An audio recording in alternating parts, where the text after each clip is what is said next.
Приветствую, меня зовут Андрей, я молодой житель города Якутска. Живу простой жизнью, работаю, параллельно учусь, пытаюсь развиваться самостоятельно. Я пока не знаю, кем стану в 30, но вы не подумайте. Свои возможности я вполне осознаю, думаю о будущем, дальнейшей учебе. Сейчас потихоньку мечтаю, мониторю авиабилеты на лето, думаю, куда бы съездить. Меня постоянно мучает выбор, но я помню. Помню, что моей бабушке и деду такие проблемы были чужды.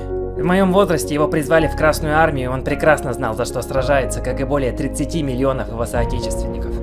За чистое небо над моей головой и целый океан возможностей вокруг меня. За то, чтобы я выбирал. Мне обо всем рассказала мама, я обязательно расскажу своим, когда они зададут мне вопрос перед большими мраморными плитами. Я хочу, чтобы памятники героям нашей Родины обновлялись и росли, а память о них жила вечно. В 2020 году в честь 75-летия Великой Победы в Якутске планируют построить общий городской парк Победы с помощью нас, всех жителей города Якутска и наших добровольных пожертвований. Внести свой вклад в наш общий парк Победы и стать частью этого вечного памятника может каждый. Поддержим наших героев.